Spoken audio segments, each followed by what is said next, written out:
Hey guys, what's happening? Today we're going to show you how to change the air filter on a 2004 GMC Yukon. It's going to be the same procedure on a lot of GM vehicles, Yukons, Tahoes, Denali's, probably some Sierras.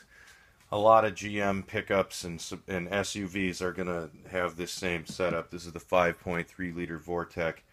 A lot of them are going to have the air box in the same location. So the only tools we're going to need for this job is going to be, I like to use a number 3 Phillips screwdriver. You can use a flathead, I suppose, but I just prefer the number 3 Phillips. And then I got a magnetic parts tray here in case any of these screws come out. I don't want to drop them down in there, so we'll just put them in the magnetic tray. Alright, and then there's 4 screws. Got one here, one down here. Sorry, the lighting's kind of poor right now. And then another one further down here. Yeah, right there. That's why I prefer this length of screwdriver, so you can actually get down in there. So we'll just pop these loose. These are loose because I checked the air filter the other day and saw that it needed to be changed. Yours might not come out this easily. These tend to get some rust on them, especially in the Rust Belt where I live up north. So in that case, you can either spray a little bit of penetrating oil on there, either WD-40 or PB Blaster is what I prefer. And then if that doesn't do it, sometimes you can take your screwdriver and rap on it with a hammer lightly, and that'll sometimes break up the rust. But you don't want to whack on it too hard because these screw into inserts that are in plastic. So if you go hitting it too hard, you might start breaking stuff. So once you get all your screws undone, the cover of this air box should lift right off of here like so, and your air filter will just pull out. I mean, this thing isn't terrible, but I'm pretty picky about my rig, so I'm going to go ahead and change it. And then now would be a good time to take your shop vac and get down in there, vacuum any sand, leaves, pine needles, whatever kind of loose debris you got in there out of there. Then you're going to get your new filter.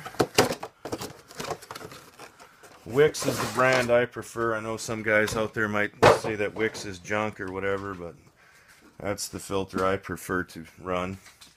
You're going to put it in pleats down, just like you took it out of there. In case for some reason you took it out and didn't pay attention to which way it come out, it goes with the pleats down and the rubber gasket facing up. And then when you reinstall this airbox cover, you're going to want to make sure that it goes on there nice and square, and you're not pinching this gasket out anywhere on the sides or anything like that. You just want to make sure that it goes on there nice and straight so you got a good seal. I guess right now also would be a good time to take a look in there to see if your mass airflow sensor has any garbage in it. You want to check this honeycomb here, make sure there isn't any shit in there, and this looks pretty clean, so we're okay. If there was a bunch of black shit and junk in there, you might want to take that off and clean it up and clean out your mass airflow sensor. I'm actually getting a code on the diagnostic tool that I've got a mass airflow sensor code coming up, so I might be replacing that in a coming video. And I'll show you how to do that. But for today, we're just doing the air filter.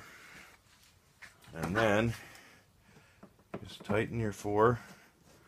I like to do it in kind of a crisscross pattern here. I'll do one corner until she's snug, then go to the next. And then go to the next.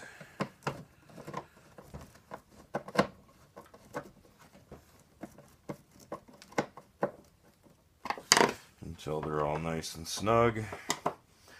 You don't have to He-Man these on here or anything like that either, because this rubber gasket will get crushed between the halves and seal it up. So you don't need to go 200-pound gorilla on it.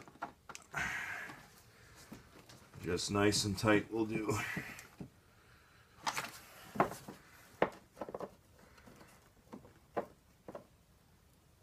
And that's that. That's how easy it is to change an air filter on a late model GM vehicle.